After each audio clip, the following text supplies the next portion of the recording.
রাজা বিক্রম, পথ তো এখনো অনেক বাকি।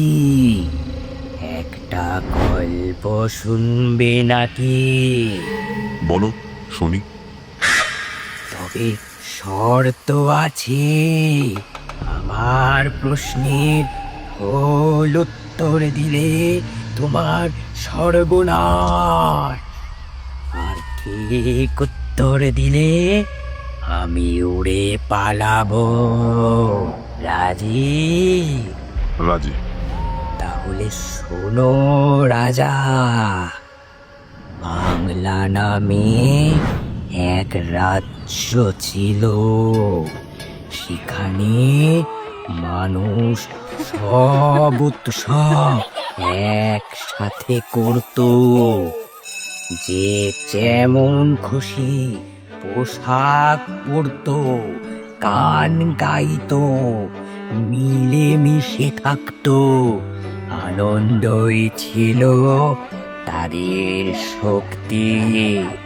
কিন্তু তোর দিল্লিতে বসে এক অত্যাচারী শাসক সেই আনন্দ সহ্য করতে পারল না।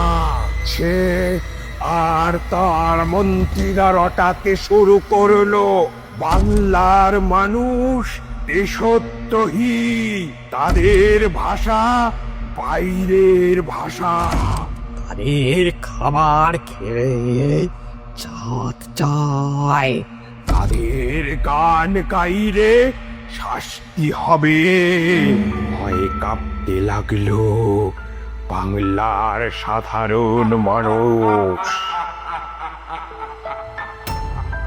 তখনই নিজের মানুষের এই দুর্দশা দেখিয়ে জেগে উঠলেন রাজ্যের রক্ষা কর্ত্রী। শক্ত হাতে রাজ্যের হাল ধরেও আমার হৃদয়ে ছিল মায়ের মতো কোমল, আর অন্যায়ের সামনে বজ্রের মতো কঠোর। তিনি গর্জে উঠলেন, অন্যায়ের সামনে মাথা নোয়াবে না বাংলা। বড্ড রাজার ভয়ে দেখানো এখানে চলবে না। কিন্তু ততক্ষণে দিল্লির রাজা ছড়িয়ে দিয়েছে মিথ্যার অন্ধকার চাল। সে বিষ ঢেলেছে মানুষের কানে। বাংলার মানুষের মনে বিষ ঢেলে আলাদা করার চেষ্টা করেছে। একতার মাটিতে সন্দেহের বীজ বোনা শুরু হলো। প্রতিবেশীর দিকে তাকাতে লাগলো প্রশ্নের চোখে। এবার বলো রাজা, বাংলার মানুষের কি করা উচিত? সহজ কথা বেতাল, ভণ্ডামি আর বিভেদের রাজনীতিকে প্রত্যাখ্যান করা উচিত। কারণ লাঠি একা থাকলে ভেঙে যায়, একসাথে থাকলে ভাঙে না।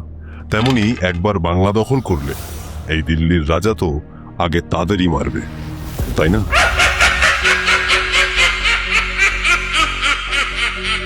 সঠিক উত্তর রাজা। আবার দেখা হবে। আমি চললাম।